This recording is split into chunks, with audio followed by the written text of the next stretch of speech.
Hey YouTube, Toy here, bringing you guys an update to my Kuriboh Yugioh deck profile for July 2018. Want to bring you guys an update to this deck with the release of Link Kuriboh in the latest star deck, meaning it's a lot easier for people to get a hold of it, and one of the fun decks to definitely make use of it is in the Kuriboh deck. Keeping custom with my Kuriboh deck. Tried to make it as pure as possible, running as many Kuribohs that were, basically adding to the structure for a Kuriboh deck. And Link Kuriboh with, the requirements of just, a level 1 monster to make it definitely helps with this deck. So let's go ahead and get started with the deck profile. So if you've all stayed tuned to my other Kuriboh deck profiles, I run 3 Kuriboh, the main part of the deck. So if you don't know what Kuriboh's effect is, it is a hand effect. During your opponent's turn at damage calc, you can discard this card. You take no battle damage from that battle this turn, and it is a quick effect. So a little protection there, but the main focus of Kuriboh in this deck is just so you can use it for like multiply, detonate, and a bunch of different other summons as well, like Link Kuriboh. So definite 3 of in the deck. Same goes for Wing Kuriboh.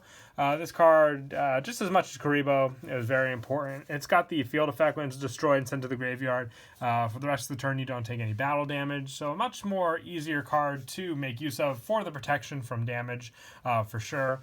But like Kuriboh, Wing Kuriboh is also searchable with like Flute of Summoning Kuriboh, and there's also a pretty awesome combo play you can get off of the deck involving Berserker Crush, which we will get to later on in the video. And I also run 3 Kuriboh with this card. At the end of the battle phase, you can discard this card, then target one monster in your graveyard that was destroyed by battle and sent there this turn, special summon it, and when an opponent's monster declares an attack, you can banish this card from your graveyard, target any number of Kuriboh monsters in your graveyard, and special summon them. So it's a great way just to refill your field. Like I said, if you use Kuriboh's hand effect to send it to the graveyard, and then just fill up your graveyard with a bunch of different Kuribohs. Kuriboh really does help to get those cards back to the field and swarm up. So make use of its first effect to discard to target the monster for easy special summon, but then the graveyard effect just as helpful for filling up the field. And then for more hand trap power Kuribohs, 3 Rainbow Kuriboh. With this one, you can only activate each effect of Rainbow Kuriboh once per turn. When an opponent's monster declares an attack, you could target that monster, equip this card from your hand to that target. It cannot attack. And when an opponent's monster declares a direct attack, you could special summon this card from your graveyard. If summoned this way, banish it when it leaves the field. I like it more for the equip effect, just because you're stopping some pesky monsters. Sure, your opponent can use that monster later on from like a Link summon, which is a little easier to get rid of it now. But you'll stop it during that battle, obviously. So that's basically what Rainbow Kuriboh did its job for. So the main focus of 3, you'll definitely hit it most of the time, and then you won't have to worry about any other problems during that one attack, because a lot of times that one attack can definitely be the one to end you in that game. And I also run 1 Sphere Kuriboh. Now, this card, I was actually going back and forth between Rainbow Kuriboh and Sphere Kuriboh, but I decided to drop it down to just 1 Sphere Kuriboh because you send this card from your hand to the graveyard to change the attacking monster to defense, which with Link monsters it isn't as valid anymore, but I still want that 1 Kuriboh option for cards like Kuriboh to make use of for these special summons, obviously. And same goes with Clear Kuriboh. Just 1 of this. During either player's turn, when your opponent activates a monster effect that would inflict damage, you can discard this card and negate the activation. When an opponent's monster declares a direct attack, you can banish this card from your graveyard to draw 1 card. If it is a monster, you can special summon it, then change the attack target to it. You can only use the effect of Clear Kuriboh once per turn. But awesome for those swap outs for sure. If you hit the right Kuriboh, you can use it with a bunch of your other different spell cards just to really get the jump on your opponent for sure with this card. And lastly, for the small level 1 Kuribohs, 1 Link Kuriboh. I run this to help with the other tech monster that we're running in the deck. If this card is tributed, you draw 1 card. If a monster you control would be destroyed by battle, you can banish this card from your graveyard instead. So good protection. The tribute power, which I'll get to in a bit as well, definitely does come in handy. It doesn't have to be tribute for a tribute summon, it just has to be tributed. And also 1 Wing Kuriboh, level 10, just because we do run the Transcendent Wings combo. Just the 1 of, though, because most of the time if you can get this attack off, you can basically take care of your opponent. It has to be someone with the Transcendent Wings, remember that. And then during their battle phase, you can tribute this card. Just destroy all face-up attack position monsters your opponent controls and inflict damage to your opponent equal to the combined original attack of those destroyed monsters. Now, I said before that Link Kuriboh, didn't really help as much because of Link monsters, but the exact opposite can be said about Wing Kuriboh level 10, because if they're going all out with their Link monsters, and that's all they're going to have is attack position monsters, so the favorite, combo to go off with and Wing Kuriboh level 10. And lastly, for the monsters, I run 2 Dystopia, the Despotent. With this one, it cannot be normal summoned or set. It must be special summoned from your hand or graveyard by sending 4 face-up level 1 monsters you control to the graveyard, and it cannot be special summoned by other ways. Other monsters you control cannot attack. During either player's battle step, once per battle involving this card, you can banish 1 level 1 monster from your graveyard until the end of the damage step. This card is unaffected by other card effects, also cannot be destroyed by battle. Now, a real powerhouse to get out with this deck. All you need are the 4 face-up level 1 monsters, which is very easy to do, obviously, in this deck. But another thing you can do with this is with Foolish Burial and the card known as Berserker Crush. You remove from play 1 monster from your graveyard. The attack and defense of 1 face-up Wing Kuriboh you control become equal to the attack and defense of that monster until the end phase of this turn. So with 5,000 attack points sent to the graveyard with Foolish Burial, and Wing Kuriboh can hit for amazing numbers for a very powerhouse punch for sure.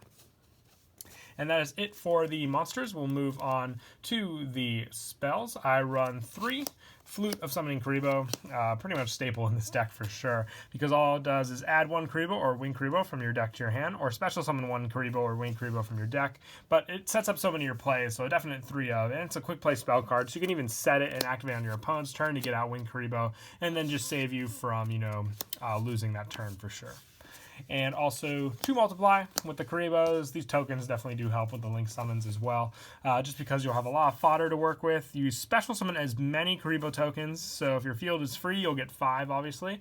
But, try and use them when your field is just, a Kuriboh, obviously. So if you open up Kuriboh in this, you have your play right there to go for. And also 2 Berserker Crush. I already spoke about this earlier. It works with the Dystopia play for the power for sure. Other options as well, just because, if you go for a extra deck summon, you have those monster targets to banish as well. And also 1 Detonate. Now with Kuriboh, you get the 1 pop in this card, but if you have the multiply along with this card, you could destroy plenty of cards your opponent controls, because you just destroy the number of cards your opponent controls up to the number of Kuriboh and Kuriboh tokens destroyed by this effect. So you can clear their whole board. Especially like to use it against pendulum decks, because once they scale and they summon out their monsters and then go for the next play, you activate Detonate and destroy all their options, and they really don't have anything else to go with then. And also the 1 Transcendent Wings to open up with the Wing Kuriboh. Just the 1 of, though. It's good because you can open it up, and basically if you open this, all you need to do is search out Wing Kuriboh, which you have the Flute of Summoning Kuriboh search, so plenty of ways to get it out there as well. You just need the 2 card discard as well, so remember that. And also 1 1-for-1, pretty standard. All the Kuriboh monsters are level 1, so definite staple in the deck. And also I run 2 Moonmere Shield, just because all the Kuriboh monsters do have low attack, so this card definitely does come in handy for getting over some pesky annoying monsters, that's for sure. And also 1 Foolish Burial, this is for the Dystopia play, sending it to the graveyard to set up the Berserker Crush. And also 1 Monster Reborn, easy special summons of whatever monster you need. And also 1 Dark Hole and 1 Regeki to finish off the spell lineup. And then moving on to the traps, I run 2 Wolf in Sheep's Clothing. I activate only when you take battle damage from your opponent's monster's direct attack. Reveal 1 level 1 monster in your hand, special summon it from your hand, and 1 monster with the same name from your deck. So just Field Swarm with this card for sure. Plus you can get the jump on them with Wing Kuriboh with that special summon, and then just go for the level 10 play if you set up the Transcendent Wings as well, which is what I love about all the Kuriboh spells. They're all quick plays, so you can all respond with them on your opponent's turn as well if you need be. But Wolf in Sheep's Clothing definitely does help with that search. And I also I have the 1 Solemn Strike and the 1 Warning. You can run 2 Strike if you want for the mix and match. That's just my preference there. Same with the Mirror Forces. If you want to run 2 Storming, you can do that, or 2 Mirror Force, depending on whatever you have for that part of the deck, basically. And that is it for the main deck. We'll move on to the extra. The real champion of the extra deck is Link Kuriboh. Got 2. You can run 3, honestly, if you want. Go full out with the Kuriboh power in this deck. But 2 is just fine as well. Just a level 1 monster is good for the stall. Easy on the special summon as well. He'll always come back to the field to help and support you. So definite need for the extra deck. And then just for a couple other Link monsters, Master King with all the Fiend monsters we run. Just good arrows for sure. Gaia Saber, easy summons because of the tokens. Link Spider, same reason. Proxy Dragon, just to branch out your extra deck. And then a small Nightmare Engine as well. Just stuck with the Link 2s just because you want to kind of save your resources for some of the other Link plays. But, you know, they do come in handy when you have them. And then for the Exceeds, 1 Utopia Roots, easy to summon. Princess Sprite, run 2 of, just to help search for spells and traps that you may need. Lionheart, one of your bigger plays as well. Number 31 and number 13 do come in handy as well. I can make these when I have plenty of level 1s to work with, and I have the Proxy Dragon set up, so just remember that when doing this. And lastly, 1 Ghost Trick Dalahan as well to finish up the extra deck. But yeah, that is it for the deck profile. I hope you all enjoyed the video. Definitely a fun deck of mine. I always love giving you guys an update to the Kuriboh deck. I think this might be the 3rd or 4th time I've done an update for this deck. But like I said, love bringing it to you guys. And also a big thanks to my girlfriend, Marissa. I don't know if I stated that at the beginning of the video, but she was the one to orchestrate the main build-up of this deck. So big shout out to her. Once again, please don't forget to leave a like and subscribe. And until next time, Kira Twig out.